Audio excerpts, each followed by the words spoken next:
Pride and Prejudice, Chapter 54. As soon as they were gone, Elizabeth walked out to recover her spirits, or, in other words, to dwell without interruption on those subjects that must deaden them more. Mr. Darcy's behaviour astonished and vexed her. Why, if he came only to be silent, grave, and indifferent, said she, did he come at all? She could settle it in no way that gave her pleasure. He could be still amiable, still pleasing to my uncle and aunt when he was in town. And why not to me? If he fears me, why come hither? If he not longer cares for me, why silent? Teasing man. I will think no more about him. Her resolution was for a short time involuntarily kept by the approach of her sister, who joined her with a cheerful look which showed her better satisfied with their visitors than Elizabeth. "Now," said she, "that this first meeting is over, I feel perfectly easy. I know my own strength, and I should never be embarrassed again by his coming. I am glad he dines here on Tuesday. It will then be publicly seen that on both sides we met only as common and indifferent acquaintance." "Yes, very indifferent indeed," said Elizabeth laughingly. "Oh, Jane, take care." "My dear Lizzie, you cannot think me so weak as to be in danger now." "I think you are in very great danger of making him as much in love with you as ever." They did not see the gentleman again till Tuesday, and Mrs. Bennet, in the meanwhile, was giving way to all the happy schemes which the good-humoured and common politeness of Bingley, in half an hour's visit, had revived.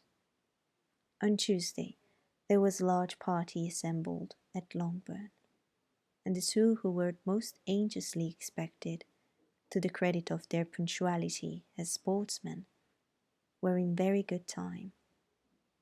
When they repaired to the dining-room, Elizabeth eagerly watched to see whether Bingley would take the place which, in all the former parties, had belonged to him by her sister. Her prudent mother, occupied by the same ideas, forbore to invite him to sit by herself. On entering the room, he seemed to hesitate, but Jane happened to look around and happened to smile. It was decided. He placed himself by her. Elizabeth, with a triumph sensation, looked towards his friend. He bore it with noble indifference, and she would have imagined that Bingley had received his sanction to be happy, had she not seen his eyes likewise turned towards Mr. Darcy, with an expression of half-laughing alarm. His behaviour to her sister was such during dinner-time as showed an admiration of her, which, though more guarded than formerly, persuaded Elizabeth that, if left wholly to himself, Jane's happiness and his own would be speedily secured. Though she dared not depend upon the consequence, she yet received pleasure from observing his behaviour. It gave her all the animation that her spirits could boast, for she was in no cheerful humour. Mr. Darcy was almost as far from her as the table could divide them. He was on one side of her mother. She knew how little such a situation would give pleasure to either, or make either appear to advantage.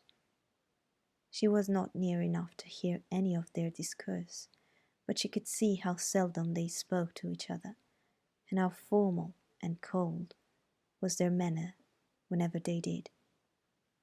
Her mother's ungraciousness made the sense of what they owed him more painful to Elizabeth's mind.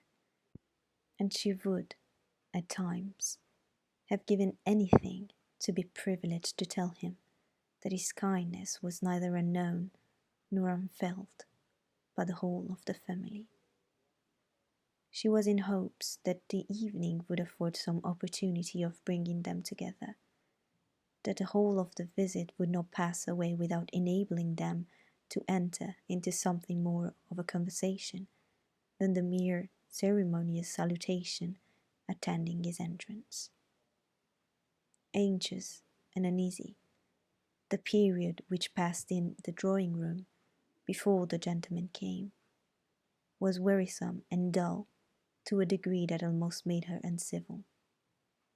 She looked forward to the entrance as the point on which all her chance of pleasure for the evening must depend. "If he does not come to me, then," said she, "I shall give him up for ever." The gentleman came, and she thought he looked as if he would have answered her hopes.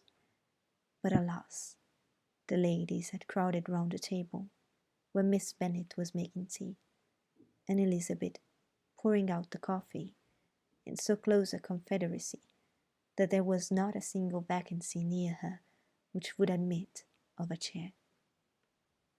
And on the gentleman's approaching, one of the girls moved closer to her than ever, and said in a whisper, "The men shan't come and part us, I'm determined. We want none of them, do we?" Darcy had walked away to another part of the room. She followed him with her eyes, envied everyone to whom he spoke, had scarcely patience enough to help anybody to coffee, and then was enraged against herself for being so silly. A man who has once been refused, how could I ever be foolish enough to expect a renewal of his love? Is there one among the sex who would not protest against such a weakness as a second proposal to the same woman? There is no indignity so abhorrent to their feelings. She was a little revived, however, by his bringing back his coffee cup himself, and she seized the opportunity of saying, "Is your sister at Pemberley still?" "Yes, she will remain there till Christmas." "And quite alone? Have all her friends left her?" "Mrs. Ansley is with her. The others have been gone on to Scarborough this 3 weeks." She could think of nothing more to say, but if he wished to converse with her, he might have better success. He stood by her, however, for some minutes in silence, and at last, on the young lady's whispering to Elizabeth again, he walked away.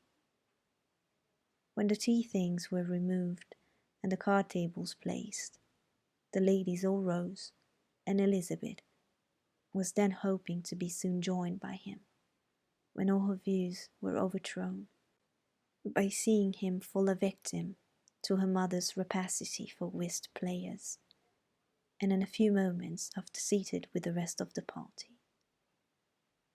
She now lost every expectation of pleasure. They were confined for the evening at different tables, and she had nothing to hope, but that his eyes were so often turned towards her side of the room as to make him play as unsuccessfully as herself. Mrs. Bennet had designed to keep the 2 Netherfield gentlemen to supper, but the carriage was, unluckily, ordered before any of the others, and she had no opportunity of detaining them. "Well, girls," said she, as soon as they were left to themselves, "what say you to the day? I think everything has passed off uncommonly well, I assure you. The dinner was as well dressed as any I ever saw. The venison was roasted to a turn, and everybody said they never saw so fat a hen. The soup was 50 times better than what we had at Lucas's last week, and even Mr. Darcy acknowledged that the partridges were remarkably well done, and I suppose he has 2 or 3 French cooks at least. And my dear Jane, I never saw you look in greater beauty. Mrs. Long said it so too, for I asked her whether you did not. And what do you think she said besides? Ah, Mrs. Bennet, we shall have her at Netherfield at last. She did indeed. I do think Mrs. Long is as good a creature as ever lived. And her nieces are very pretty behaved girls, and not at all handsome. I like them prodigiously. Mrs. Bennet, in short, was in very great spirits. She had seen enough of Bingley's behaviour to Jane to be convinced that she would get him at last, and her expectations of advantage to her family, when in a happy humour, were so far beyond reason, that she was quite disappointed at not seeing him there again the next day to make his proposals. "It has been a very agreeable day," said Miss Bennet to Elizabeth. "The party seems so well selected, so suitable one with the other. I hope we may often meet again." Elizabeth smiled. "Lizzie, you must not do so. You must not suspect me. It mortifies me. I assure you that I have now learned to enjoy his conversation as an agreeable and sensible young man, without having a wish beyond it. I am perfectly satisfied, from what his manners now are, that he never had any design of engaging my affection. It is only that he is blessed with greater sweetness of address and a stronger desire of generally pleasing than any other man." "You are very cruel," said her sister. "You will not let me smile, and are provoking me to it every moment. How hard it is in some cases to be believed, and how impossible in others. But why should you wish to persuade me that I feel more than I acknowledge?" "That is a question which I hardly know how to answer.